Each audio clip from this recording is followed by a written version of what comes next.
निशा classes eight UK. जैसा कि आप सभी लोगों को पता है, आपके डीएलएड के फॉर्म आ चुके हैं और आपकी एग्ज़ाम की डेट जो है वो है आपका 30 नवंबर। 30 नवंबर को आपका डीएलएड का एग्ज़ाम है। आपके एग्ज़ाम में क्या क्या आना है, आप सिलेबस देख चुके होंगे।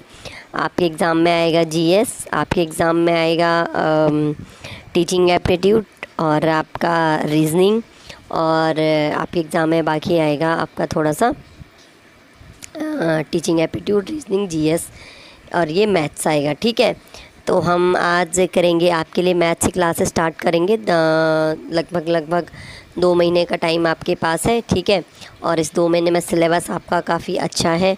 तो आपने जैसा अब तक रिज़ल्ट देखा होगा, डीएलएड में होता क्या है, मोस्टली जो मैथ्स बैकग्राउंड वाले बच्चे हैं उनका सिलेक्शन होता है। ठीक है, तो जिनका मैथ्स बैकग्राउंड नहीं है या मैथ्स कमज़ोर है, तो कैसे वो अपना सिलेक्शन इसमें कंफर्म करें, तो इसके लिए थोड़ा सा हमें अच्छे से प्रैक्टिस करनी होगी। 50 मार्क्स की आपकी मैथ्स आने वाली है, टोटल 200 मार्क्स का आपका ये पेपर होने वाला है। ठीक है, तो आज हमने आपका जो सिलेबस है मैथ्स का सिलेबस, उसके अकॉर्डिंग जो आपका पहला जो आपका यूनिट है या पहला लेसन है वो है आपका संख्या प्रणाली या नंबर सिस्टम। तो नंबर सिस्टम के कुछ बेसिक्स जो है मैंने आपको मेरा एक वीडियो है प्लेलिस्ट में मैं आपको बता दूंगी, या मैं डिस्क्रिप्शन में आपको लिंक दे दूंगी। वहाँ पे आप प्लेलिस्ट में जाएंगे तो संख्याओं का जो बेसिक्स है, यानी आपकी जो अभाज्य संख्याएं, प्राइम नंबर्स होते हैं, प्राकृतिक संख्याएं, संख्याओं के बारे में जो जानकारी है मैंने उस वीडियो में आपको प्रोवाइड करवाई हुई है। ठीक है, और अगर आप डिमांड करते तो आपके लिए एक अलग सा वीडियो फिर से बन जाएगा संख्याओं की जानकारी से। आज हम कुछ प्रैक्टिस क्वेश्चन करेंगे। अगर आपको अच्छे लगते हैं तो इसको लाइक ज़रूर कीजिएगा। पहला क्वेश्चन जैसे आप सब लोग देख चुके होंगे कि प्रथम, अब आसान क्वेश्चन से हम टफ़ क्वेश्चन की ओर जाएंगे। सबसे पहले हम टफ़ क्वेश्चन नहीं करेंगे। सबसे पहले है प्रथम 20 विषम प्राकृतिक संख्याओं का योग, विषम और प्राकृतिक संख्याएं। तो सबसे पहले आप जान लीजिए कि हमारे पास नंबर्स क्या क्या होते हैं। हमारे पास होते हैं होल नंबर्स, हमारे पास होते हैं नेचुरल नंबर, हमारे पास होते हैं इंटीजर्स। ठीक है, पूर्णांक संख्याएं, प्राइम नंबर्स होते हैं, विषम, सम, आपका अभाज्य संख्याएं, भाज्य संख्याएं, होल संख्या, संपूर्ण संख्याएं। ठीक है, तो सबसे पहले हम हमारे पास क्या आया है क्वेश्चन, प्राकृतिक संख्याएं। तो प्राकृतिक संख्याएं वो हैं जिनको हम काउंटिंग कर सकते हैं, जिनको हम गणना कर सकते हैं, या जो काउंटेबल होंगे वो क्या हो जाएंगे, प्राकृतिक संख्याएं। यानी 1 से लेकर के जितनी भी आगे संख्याएं होंगी इनको हम कहेंगे प्राकृतिक संख्याएं। तो इतना आप मान के चलिए, याद रखिएगा कि प्राकृतिक संख्याओं में 0 शामिल नहीं होता है। प्राकृतिक संख्या, अगर आप प्रथम 20 विषम प्राकृतिक संख्या का योगफल निकालना चाहते हैं तो आप कहाँ से स्टार्ट करेंगे, 1 से। तो आप 1 + 2 + 3 इसमें आपका विषम है तो आप क्या करेंगे, कहाँ से स्टार्ट करेंगे, 0 तो नहीं आएगा। तो पहले इतना याद रख लीजिए कि प्राकृतिक संख्याएं क्या हैं, 1 से स्टार्ट होने वाली हैं।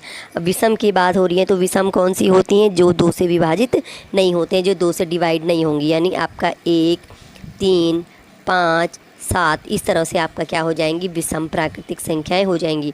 चलिए अब इसको स्टार्ट करते हैं। पहले प्रथम सबसे पहले आएगा आपका 1 + 3 + 5 + 7, 20 करनी है ना, प्लस आपका 9, 11, आपका 13, 15, 17, 19, आपका 21।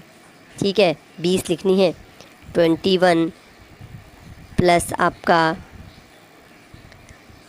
23 + 25 + 27 + 29, 31, 33, आपका 35। अभी मैं आपको लिख के बता रही हूँ, लेकिन ये ऐसे आपको करना नहीं है, आपको थोड़ा सा ये लंबा पड़ेगा इस तरह से करने में।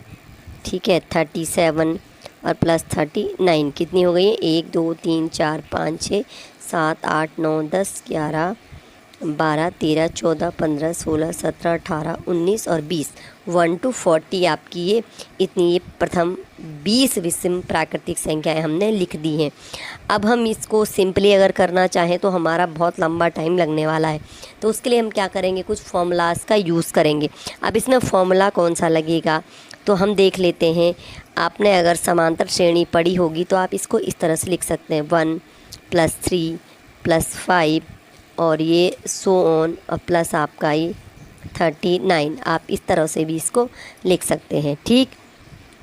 और अगर आपने पढ़ा है समांतर श्रेणी, तो समांतर श्रेणी में क्या होता है, n संख्याओं का योग निकालते हैं जब समांतर श्रेणी में, तो क्या हो जाता है, Sn is equal to n/2 2a plus n-1 into d. ये तो आपका होता है समांतर श्रेणी में संख्याओं का योग, और यही हमें यहाँ पे यूज़ करना है। हम इतना बड़ा प्लस यहाँ पे नहीं कर सकते हैं। एक तो इसका तरीका ये होता है।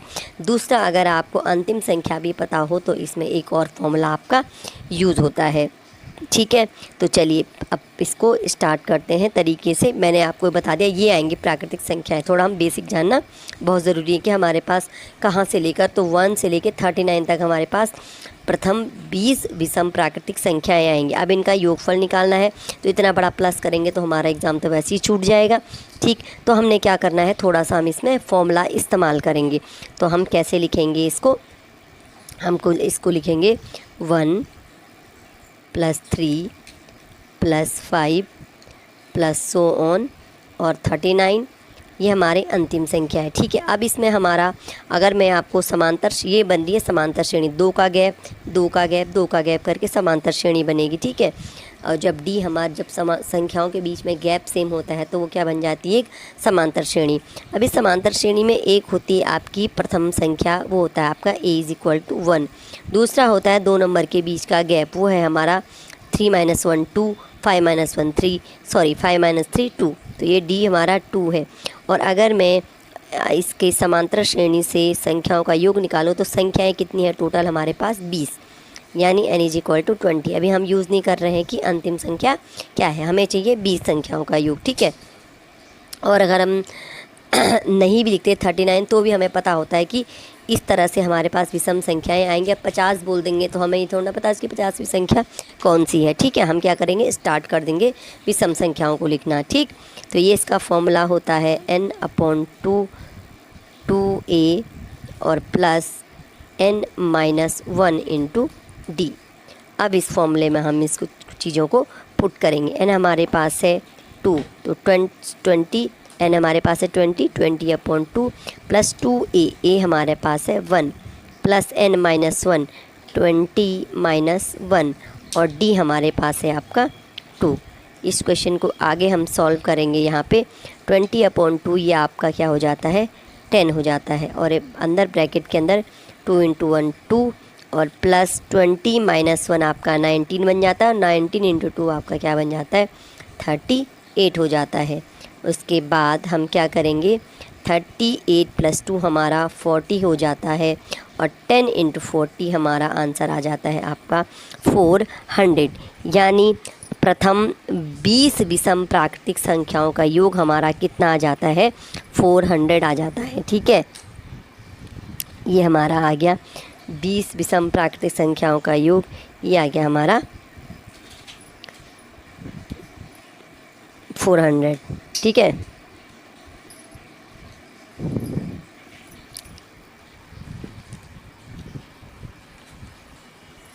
चलिए अब आप जान गए होंगे तो हमने क्या करना है, अगर इसमें 50 विषम प्राकृतिक संख्याएं बोल दी जाएं तो हम क्या करेंगे, लास्ट का नंबर लिखने की ज़रूरत है। हमें पता है कि प्रथम स्टार्ट कहाँ से हो रही है, 1 से स्टार्ट होंगी प्राकृतिक संख्याएं।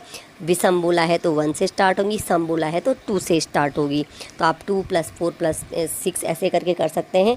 तो हमने करना इनको समांतर श्रेणी के तरीके से ही है, और समांतर श्रेणी में जो संख्याओं का योग होता है उसका तरीका मैंने आपको ये बता दिया, ये फॉर्मूला है।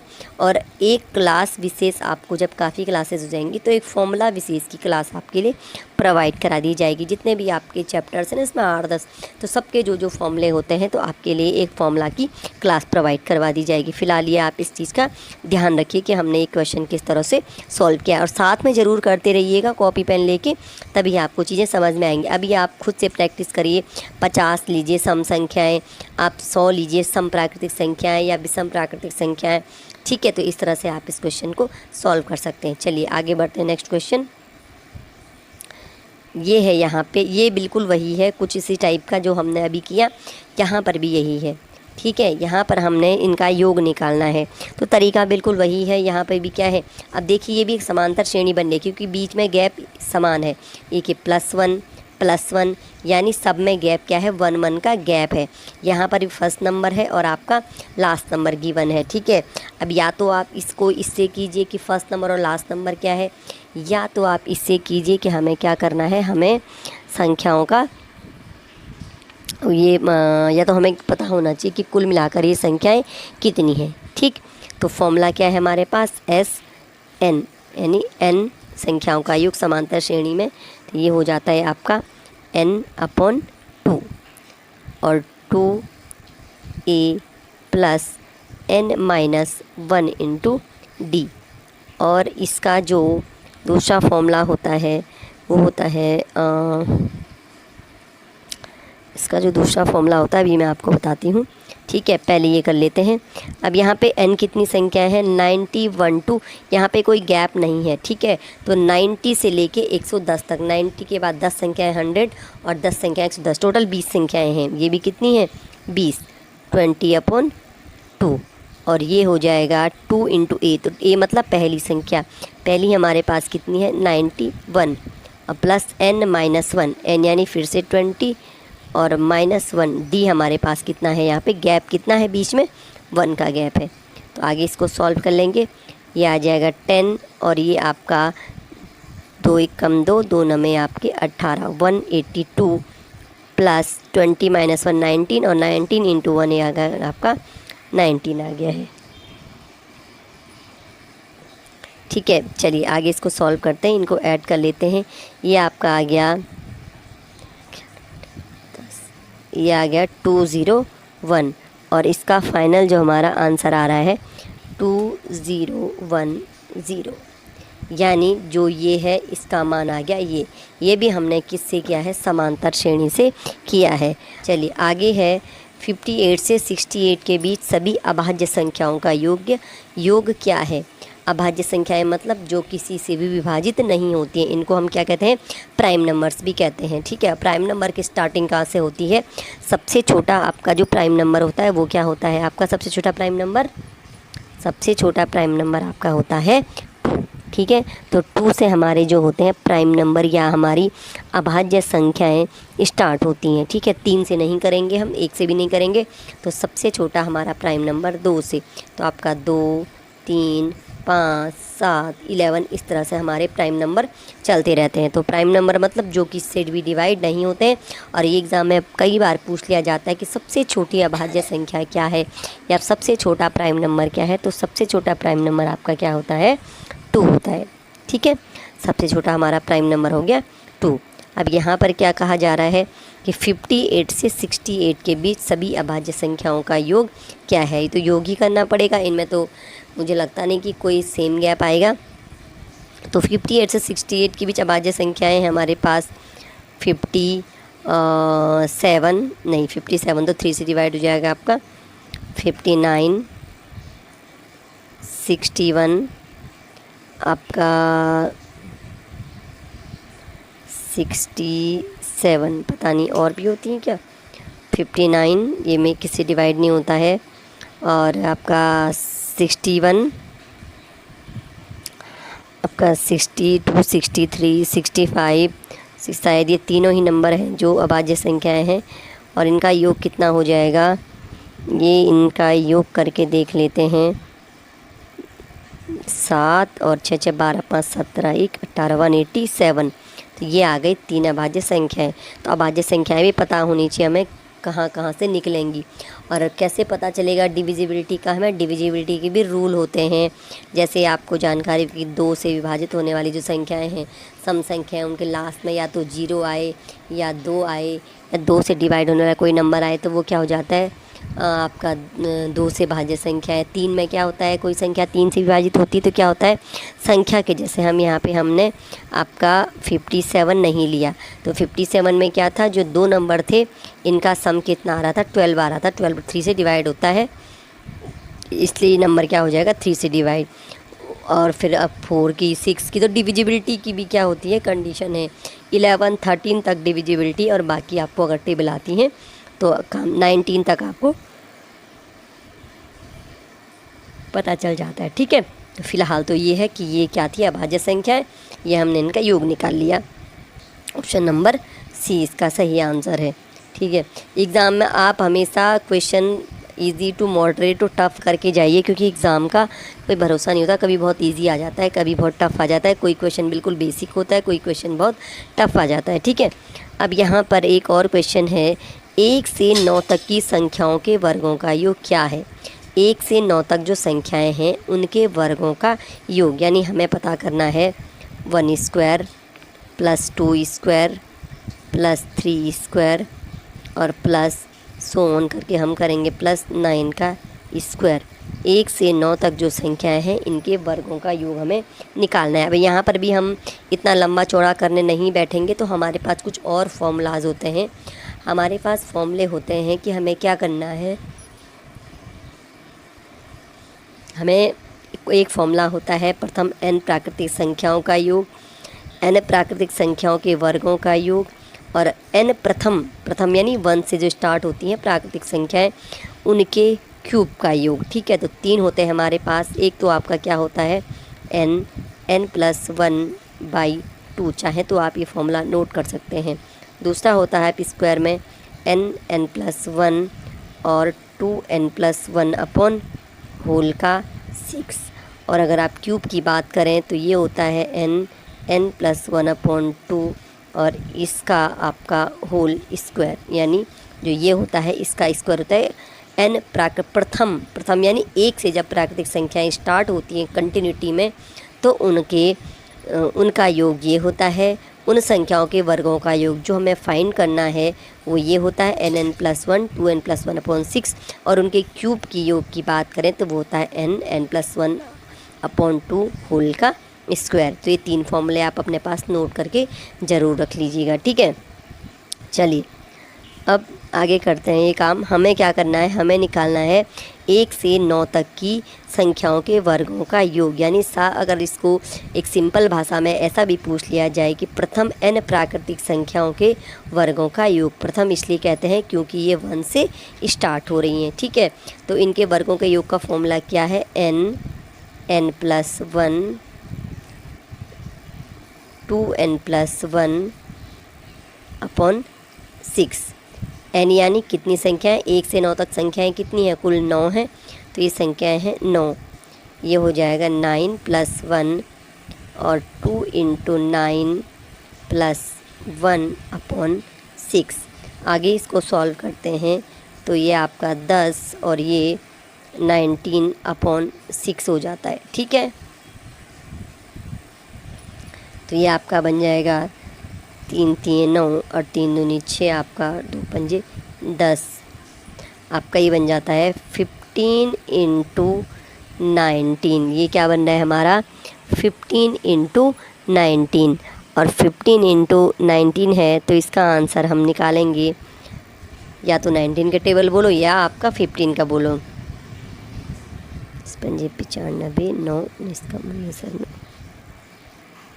ये आपका 28, तो इसका आंसर 285 यानी ऑप्शन नंबर 3 इसका सही आंसर हो जाएगा। ठीक है, तो ये फॉर्मूला मैंने आपको बताया, फॉर्मूला अप्लाई। और थोड़ा सा अगर आपके एग्ज़ाम के लिए कुल मिला के 2 महीने भी कंप्लीट नहीं है तो आपको क्या करना चाहिए, थोड़ा सा मैथ्स में 50 मार्क्स बहुत ज़्यादा वैल्यू रखते हैं, तो थोड़ा सा प्रैक्टिस आप कैलकुलेशन की भी अच्छी रखिए। ठीक है, मैथ्स में तो अगर सही हो जाएगा आंसर तो आपको फुल मार्क्स मिलेंगे, कोई डाउट नहीं रहेगा।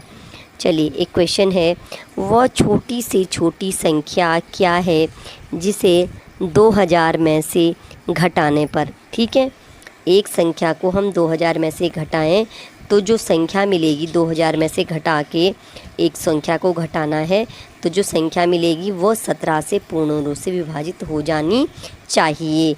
तो हम क्या करें, कौन सी कैसे निकालेंगे वो संख्या जिसे हम 2000 से घटा दें और फिर जो संख्या मिले वो 17 से पूर्णतया विभाजित हो जाए, मतलब रिमाइंडर उसमें बिल्कुल ना बचे। ठीक है, तो सबसे पहले हम क्या करेंगे, इसके लिए कुछ नहीं करना, हमने 17 से 2000 को हमें भाग देना है, इसको डिवाइड करना है, तभी हम इसका निकाल पाएंगे आंसर। तो ये आ जाता है आपके, सॉल्व करेंगे इसको फिर से, आप डिवाइड आप भी करते रहिए और आज जब हम इसको डिवाइड करें,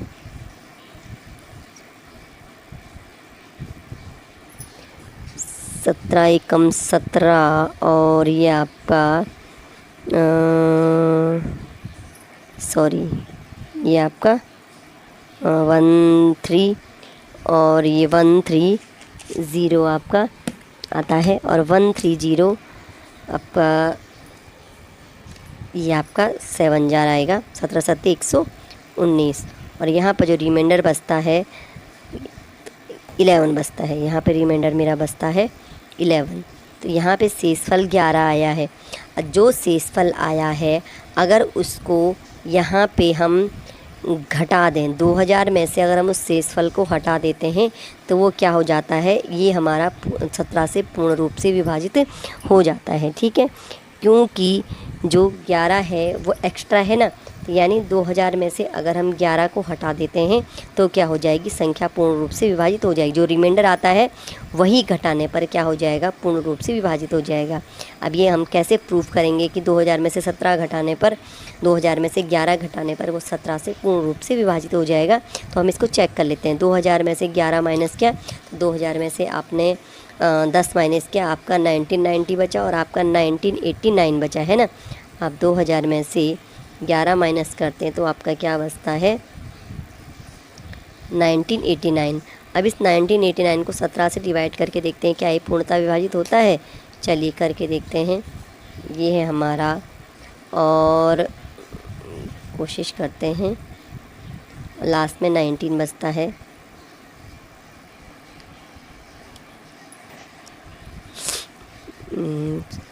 साथ गया 1 और 2 में 1 गया 1, तो ये 17 सत्ता 119 हो रहा है, यानी कम्प्लीटली डिवाइड हो रहा है। ठीक है, तो यानी जब हमने क्या किया, 2000 में से हमने सबसे पहले क्या किया, 2000 को 17 से डिवाइड किया और हमारा जो रिमाइंडर यहाँ पे बच रहा है वो हमारा बच रहा है 11। तो इसी 11 को हम 2000 में से घटाएंगे तो क्या हो जाएगा, वो संख्या 17 से विभाजित हो जाएगी। वो हमने चेक करके भी देख लिया। तो इस प्रकार कोई भी क्वेश्चन आए जिसमें इस प्रकार की भाषा लिखी हो, वो छोटी से छोटी संख्या क्या है जिसे समथिंग में से घटाने पर वो पूर्ण रूप से विभाजित हो जाए, जो रिमाइंडर हमारा बचेगा उसी को हमें घटाना है, तो वो क्या हो जाएगी, संख्या पूर्ण रूप से विभाजित हो जाएगी, जो हमें क्वेश्चन में गिवन है। तो यहाँ पे आंसर हो जाएगा हमारा 11 वह संख्या है। ठीक है, चलिए आगे बढ़ते हैं। फिर है 81 into 82 into 83 into 80 something something 89 तक। ठीक है, यहाँ तक भी सोन मतलब बीच में सारी की सारी क्या है, संख्या है। हमें बताना है कि इसमें जो है इकाई का अंक क्या है। तो इस तरह का जब हमें चीज़ें दी जाती हैं तो इकाई का अंक हम कैसे निकालते हैं। हमें क्या करना है, हमें जितने भी यहाँ पे इकाई के अंक हैं इनको गुणा करना है, उसके बाद आंसर में जो इकाई का अंक होगा वही हमारा फाइनल आंसर हो जाएगा। तो हम करेंगे 1 इंटू 2 इंटू 3 और यहाँ पे into 4 into 5 into 6 into 7 into 8 into 9 यहाँ तक। ठीक है, तो यहाँ पे 88 84 85 86 87 88 89 सबके हमने इकाई के अंक लिख दिए हैं और इनको मल्टीप्लाई कर देते हैं। तो यहाँ पर आप देख सकते हैं 5 को 20 और 5 को 20 दूनी 40 या 120 छक्का। आपका ये आंसर कितना आ रहा है, चलो इसको मल्टीप्लाई करके देख लेते हैं। ठीक है, 5 दूनी 10 10 छक्का 60 60 या 180 118 18 144। तो ये 1440 और ये आपका, तो जहाँ तक भी आप करेंगे तो ये 3 0 0, आपका इकाई का अंक इसमें 0 ही आना है। ठीक है, आप मल्टीप्लाई करके देख लेंगे तो इसमें इकाई का अंक 0 आना है, यानी इनके हमने इकाई के अंक मल्टीप्लाई किए, यूनिट प्लेस के नंबर मल्टीप्लाई किए, तो क्या हो गया, इसमें इकाई का अंक क्या आ रहा है, 0 आ रहा है। तो फाइनली जो आएगा इसके गुणनफल में इकाई का अंक क्या आएगा, आपका 0 हो जाएगा। तो यहाँ पर आंसर आपका 0 आ जाएगा। ठीक है, ये 0 हो गया। एक भी 0 आएगा, अगर किसी मल्टीप्लाई में 0 एक भी आता है तो फाइनल आंसर क्या हो जाता है, आपका इकाई का अंक 0 आएगा ही आएगा। ठीक है, अगर यहाँ पे 2 पंजे 10 आ गया, 10 से बाकी संख्याएं मल्टीप्लाई जब भी होंगी तो लास्ट में 0 आएगा, इकाई का अंक 0 आएगा। यानी यहाँ की भी बात की जाए तो क्या आ जाएगा, इकाई का अंक आपका 0 आ जाएगा। ठीक है। तो इस तरह के जब भी क्वेश्चन बनते हैं, बड़े बड़े क्वेश्चन बनते हैं, इकाई का अंक निकालना होता है, तो आपको क्या करना है, जितनी भी संख्या हमें मल्टीप्लाई में दी हुई है उन सब के इकाई के अंक गुणा कर देने हैं, और लास्ट में जो आंसर का जो मतलब इकाई के अंक को गुणा करके भी जो गुणनफल आएगा उसका जो इकाई का अंक होगा वो होल जो हमें क्वेश्चन दिया गया है उसके इकाई का अंक हो जाएगा। इसमें कोई डाउट नहीं है, ये बिल्कुल सही होता है। ठीक है, चलिए क्वेश्चन को करने के थोड़ा सा शॉर्ट तरीके भी होते हैं। फिर एक क्वेश्चन है, दो धनात्मक संख्याओं के वर्गों का योग 130 है। दो धनात्मक संख्याएं हैं, उनके वर्गों का योग 130 है और वर्गों का अंतर 32 है। संख्याओं का योग क्या है? तो हमें संख्याएं भी नहीं निकालनी है, हमें संख्याओं का योग निकालना है। तो सबसे पहले हम क्या कर लेते हैं, धनात्मक संख्या है, हमें गिवन तो है नहीं, हम मान के चलते हैं। जो सबसे आसान तरीका होता है, एक संख्या है ये और दूसरी संख्या है, अभी उन्होंने तो ये भी नहीं दे रखा है कि संख्याएं क्रमागत हैं नहीं हैं। ठीक है, तो हम क्या कर लेते हैं, दूसरी को हम y कर लेते हैं।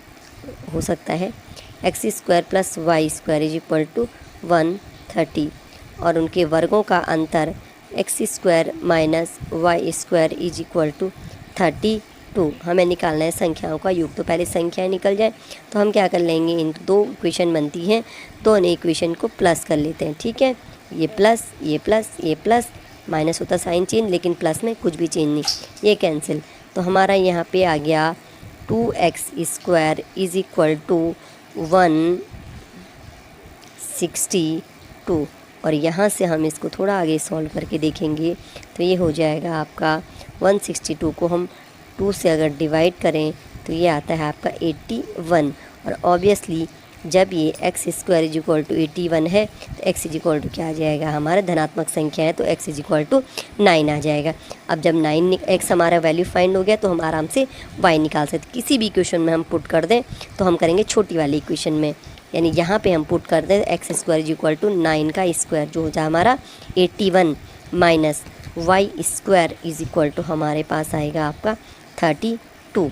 और यहाँ से हम क्या करेंगे, इस y² को प्लस बनाएंगे तो हम = के दूसरी साइड ले जाएंगे और यहाँ पे क्या बन जाएगा फिर 81, ये इधर आएगा तो ये हो जाएगा -32 और ये माइनस है, इसको राइट साइड ले जाएंगे तो ये बन जाएगा हमारा प्लस। ठीक, और ये हमारा माइनस करके देखेंगे तो ये हमारा आ रहा है 49, y² = 49 और y² = 49 है तो क्या हो जाता है, ये स्क्वायर रूट हो जाएगा 49 का, ये हो जाएगा आपका 7। तो एक संख्या हमारी 9 आ गई है, दूसरी 7 आ गई है। अब हम इनके वर्गों का हमें क्या निकालना है, संख्याओं का योग, यानी x है 9 y है 7, संख्याओं का योग हो जाता है आपके 16। तो ऑप्शन नंबर डी हमारा यहाँ पे सही आंसर हो जाता है। तो इस प्रकार क्वेश्चन में हमें कुछ नहीं करना है, थोड़ी सी अलजेब्रा का बेसिक हमें आना चाहिए। ठीक है, और तो हम क्या करेंगे फिर, थोड़ा हमने क्या किया, संख्याएं एक है x², दूसरी y², तो पहले हम उनका योग निकालेंगे, फिर उनके वर्गों का अंतर निकाला, दो हमारे पास इक्वेशन बने, इक्वेशन को सॉल्व किया, संख्याएं फाइंड करी और उनका योग कर दिया। ठीक है, अगर आपको थोड़ी से भी ये लगता है कि हमें बेसिक सीखना है तो आप हमें कमेंट ज़रूर कीजिए। हम बिल्कुल बेसिक से, मतलब जिनका मैथ्स बहुत कमज़ोर है, अभी थोड़ा आपके पास समय है तो उनके लिए भी हम क्या करेंगे, बिल्कुल बेसिक से आपके चीज़ों को समझाने की कोशिश करेंगे। चलिए आगे बढ़ते हैं। संख्या दी गई है 527435 में 7 और 3 के स्थानीय मानों का अंतर बताइए। ठीक है, एक संख्या हमें दी गई है, इसमें हमें 7 और 3 के स्थानीय मानों का अंतर बताना है। स्थानीय मान पता है ना, स्थानीय मान मतलब कौन से वंश पे, इकाई पे है, दहाई पे है, सैकड़ा पे है, वंश पे है, टेंस पे, हंड्रेड्स पे, थाउजेंड्स पे, संख्या कौन से स्थान पे है। तो 7 जो है वो हमारे इकाई, दहाई, सैकड़ा, हज़ार नंबर पे है, यानी थाउजेंड्स पे है। तो जो इस 7 का स्थानीय मान हो जाता है 7000 हो जाता है। ठीक, और 3 जो है हमारा दहाई के स्थान पे यानी टेंस प्लेस पे है, तो 3 का स्थानीय मान हो जाता है हमारा 30। अब हमने इनका अंतर निकालना है तो 7000 माइनस 30 करना है। ठीक है, तो ये आंसर आएगा आपका 9 और 66970 एंड ऑप्शन नंबर डी इसका सही आंसर हो जाता है। एक होता है फेस वैल्यू, एक होता है प्लेस वैल्यू। प्लेस वैल्यू यानी कौन सा स्थान पे, तो वो हज़ार, सैकड़ा और इस तरह से जीरो लग के आता है। और फेस वैल्यू की बात करते हैं तो फेस वैल्यू मतलब जो एग्जैक्ट है। और अगर हम यहाँ पे फेस वैल्यू की बात करें तो फेस वैल्यू जो 7 का है उस 7 का फेस वैल्यू 7 ही रहेगा, चाहे 7 किसी भी स्थान पे जाए।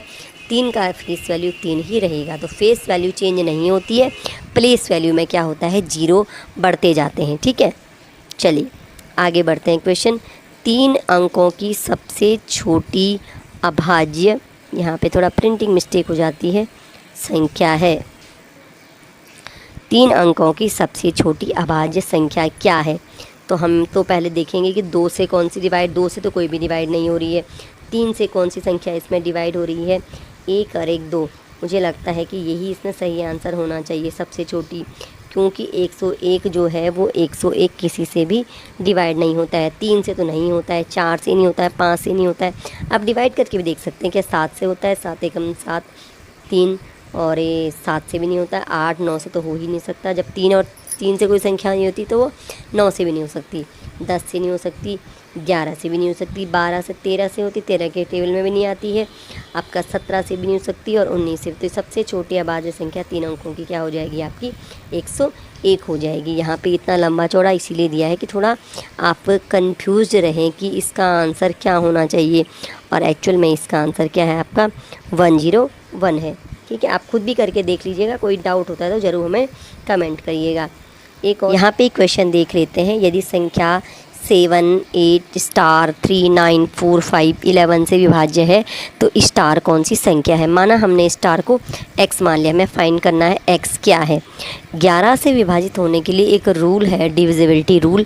उसमें क्या है कि जो ये संख्या हमें गिवन होती है इसमें आपके ऑड यानी विषम स्थानों पर आने वाली संख्याओं का योग, यानी अब इसमें यहाँ पे करके देख लेते हैं। विषम स्थानों पर कौन सी संख्याएँ आ रही हैं, 7 प्लस जो स्टार है वो हमने x रख लिया। विषम स्थान पे और कौन आ रहा है, आपकी 7 प्लस x प्लस आपका 9 और आपका 5। विषम स्थानों पे जो संख्या आ रही है उनका योग माइनस सम स्थानों पे जो संख्या आ रही है आपका 8 प्लस 3 और सम स्थान पे आ रहा है 4, इनका योग। विषम स्थान पे आने वाली संख्याओं का योग माइनस सम स्थान पे आने वाली संख्याओं का योग, या तो इनके बीच का जो अंतर है इनको माइनस करके या तो 0 आंसर आए, या वो 11 से विभाजित होने वाली संख्या आए। तो क्या हो जाता है, पूरी की पूरी संख्या 11 से डिवाइड हो जाती है। ठीक है, जैसे यहाँ पे हम देखेंगे कि इनका जो विषम स्थानों पर आने वाली संख्याओं का योग कितना है, ये 21 प्लस x है, और माइनस सम स्थान पर आने वाली संख्याओं का योग 15। इनका टोटल अंतर आ रहा है 6 प्लस x। अब ये 0 तो आया नहीं, तो ये 0 नहीं आया तो वो आना चाहिए जो 11, अगर ये विभाज्य है 11 से तो ये जो संख्या आनी चाहिए 11 से विभाजित होने वाली आना चाहिए। तो सबसे पहले हम देखेंगे कि x यहाँ पे क्या आएगा, जो ये है आंसर, ये 11 से विभाजित हो जाए। अगर हम x को यहाँ पे 0 करते हैं तो 7 आएगा, 1 करते हैं तो आपका 0 करते हैं तो 6 आएगा, x की जगह 1 करते हैं तो हमारा 7 आएगा, x का 3 करते हैं तो हमारा 9 आएगा, और x की जगह अगर हम 5 करें तो 6 प्लस 5 आपका 11 आ जाता है। 11 क्या होता है, 11 से पूरी तरह डिवाइड हो जाता है, यानी हमारा आंसर 5 है। यहाँ पर हमने क्योंकि ऑब्जेक्टिव क्वेश्चन करने हैं तो हम यहाँ पे इस तरीके से सॉल्व कर सकते हैं। ठीक है, बजाय इसके कि हम यहाँ पर पूरी संख्या रखें और तब पहले 0 से, फिर 1 से, 3 से, 5 से ट्राई करके देखें और 11 से डिवाइड करें, उसके हम क्या करेंगे, रूल याद कर लेंगे थोड़ा सा, और फिर यहाँ पे चेक करेंगे कि क्या होना चाहिए, यहाँ पे संख्या हम कैसे निकाल सकते हैं। अगर ये माइनस आता तो शायद हम यहाँ पे +6 करते तो ये 0 हो सकता था कुछ, लेकिन यहाँ पे क्या है, जो 5 है अगर हम उसको यहाँ पे रख देते हैं तो ये 11 बन जाता है, और 11 11 से विभाजित हो जाता है। तो वही कह रही हूँ मैं कि अगर आपको थोड़ा बेसिक चाहिए तो आप हमें कमेंट करेंगे तो हमें आपको थोड़ा ये बेसिक चीज़ों की जानकारी आपको देंगे, नहीं तो MCQ के अंदर हम आपको इतनी जानकारियाँ ज़रूर प्रोवाइड करवाएंगे। आज का लास्ट क्वेश्चन देख लेते हैं, और आज का लास्ट क्वेश्चन के साथ आपको एक आपसे रिक्वेस्ट है कि अगर आपको वीडियो अच्छा लगता है तो लाइक ज़रूर कीजिए, चीज़ें समझ नहीं आती तो कमेंट कीजिए, और आपको और क्वेश्चन, आपको प्रैक्टिस क्वेश्चन और चाहिए तो आप ज़रूर कमेंट कीजिए। हम आपको हर जितने भी आपके टॉपिक हैं 1-1 2-2 क्लास सब में प्रोवाइड कराने की कोशिश करेंगे। चलिए आज का लास्ट क्वेश्चन है, 25 की पावर 25 को 26 से विभाजित करेंगे तो शेषफल क्या आएगा।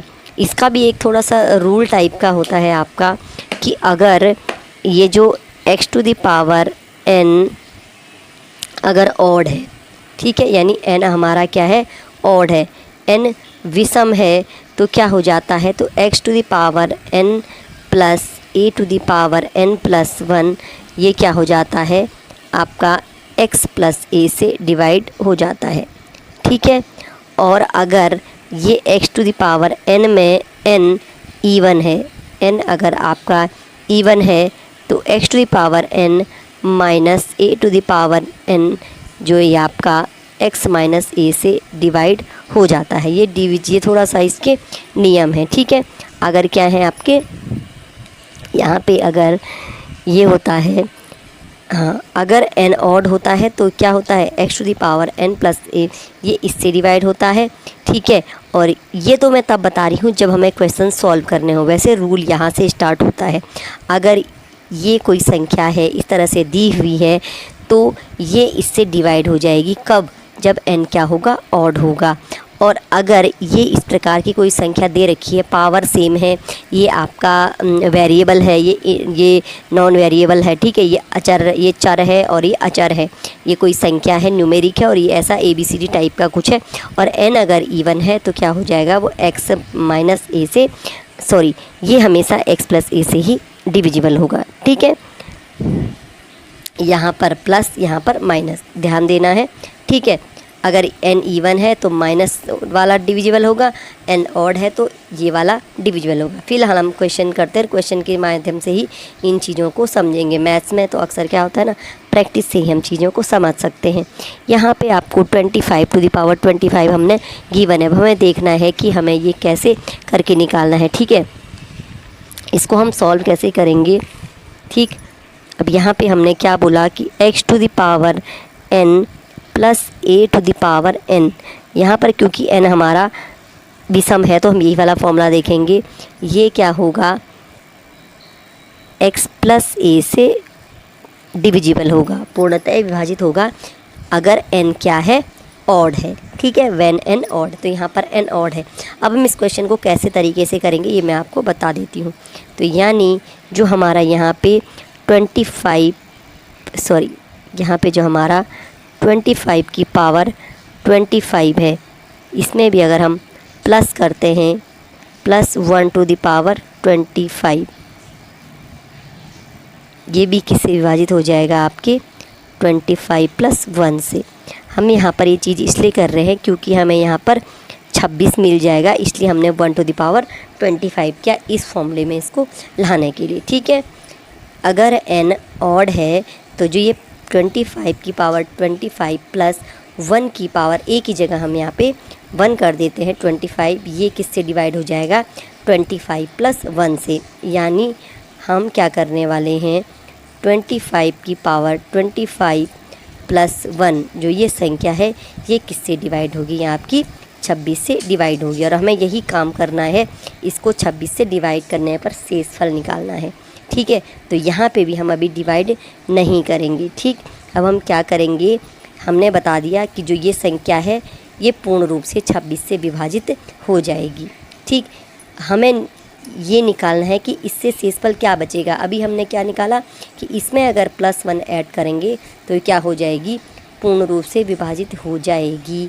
तो शेषफल निकालना है तो हमने क्या करना है कि इसके बाद हमें ये निष्कर्ष, ये थोड़ी सी ट्रिक जान लीजिए आप कि अगर 25 टू दी 25 को 26 से डिवाइड करें, +1 तो हो रहा है, लेकिन अगर हम केवल इस संख्या को 26 से डिवाइड करेंगे तो जो हमारा रिमाइंडर होगा वो रिमाइंडर हो जाएगा आपका 26 - 1 = 25, क्योंकि यहाँ पर आपका 1 एक्स्ट्रा था तो 26 - 1 25 आपका क्या बच जाता है, रिमाइंडर बच जाता है, ठीक है। यानी आपका जो शेषफल बचेगा वो आपका 25 आंसर आ जाएगा। थोड़ा सा इस प्रकार के क्वेश्चन आप ज़रूर एग्ज़ाम में देख लीजिएगा, ये इनके करने के तरीके होते हैं।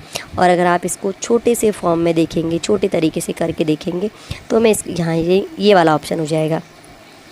अब जब हम इसको इस तरीके से करके देखें, छोटी सी संख्या जैसे 2 to the 5 2 to the power 5 है, ठीक है। अब कोई बोलेगा इसे आप 3 से डिवाइड करो तो शेषफल क्या आएगा, ठीक है। तो अभी हमने क्या किया, हमने क्या किया, हमने कुछ नहीं किया, क्योंकि 2 से 1 बड़ा है, 2 + 1 3 है, यहाँ पे भी 25 + 1 26 है। तो हमारा आंसर क्या आया है, 26 - 1 25। तो हमने अगर यहाँ पे हम चाहें तो हम क्या करेंगे, 3 - 1 यानी 2 आंसर आएगा अगर हम क्या करेंगे, इसको इससे डिवाइड करेंगे। चलिए सिंपली इसको करके देखते हैं, इतना लंबा चौड़ा, क्योंकि बड़ी संख्याओं में तो करना पड़ता है। हम यहाँ पे करके देखेंगे कि ये फॉर्मूला कितना सही होता है, कि अगर ये वाली संख्या इससे एक बड़ी है तो क्या करेंगे, सिंपल -1 करके शेषफल निकल जा रहा है। चलिए चेक करते हैं। यहाँ पे हमारा होता है 32, 2⁵ हमारा 32 होता है, 3 1 is 3, ठीक है। और यहाँ पर ये कट और मेरा आ गया शेषफल 2।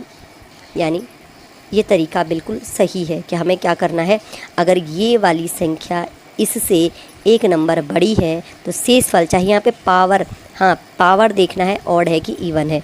अगर ऑड पावर है तो क्या हो जाना चाहिए, इसको इसमें से -1 कर देना है। और एक और तरीका बता दूं कि अगर ये पावर इवन है, अगर ये पावर इवन है तो हमेशा रिमाइंडर क्या रहेगा, 1 रहेगा। देख लीजिएगा ये संख्या, लेकिन होना क्या चाहिए, ये संख्या इससे एक बड़ी ही होनी चाहिए, ठीक है। ये संख्या इससे एक क्या होनी चाहिए, बड़ी, ठीक है। चलिए देख लेते हैं इसको। अगर 3 से डिवाइड करेंगे तो अब शेषफल क्या आएगा, पावर क्या हो गई हमारी, पावर इवन हो गई है। आपका ये आएगा 64, ठीक है। 2 दूनी 4, 2 दूनी 4, 2 8, 2 16, 64 आ गया। 64 को 3 से डिवाइड करते हैं, देखते हैं आंसर क्या आता है। आपका यहाँ पे 1 आ रहा है। यानी अगर पावर इवन है और संख्या एक बड़ी है तो क्या होगा, रिमाइंडर 1 आएगा। और पावर ऑड है, संख्या +1 है, तो हमेशा क्या हो जाएगा, उसमें से -1 करके आंसर निकल जाएगा। जैसे हमारा 2 निकला था, तो हमने एग्जाम्पल से भी सेट कर लिया है इसको। तो आपको इसको थोड़ा सा याद रख लेगा, इस चीज़ को थोड़ा सा आप एग्ज़ाम में बड़े बड़े क्वेश्चन जब सॉल्व करेंगे तो थोड़ा बहुत इन चीज़ों को याद रख लीजिएगा। क्लास अच्छी लगी तो लाइक ज़रूर कीजिएगा और वेट कीजिएगा हमारी नेक्स्ट क्लास को। क्वेश्चन, अगर आपको प्रैक्टिस क्वेश्चन चाहिए तो हमारा PDF आपको टेलीग्राम चैनल पे मिल जाएगा, जिसका लिंक हम आपको डिस्क्रिप्शन में दे देंगे।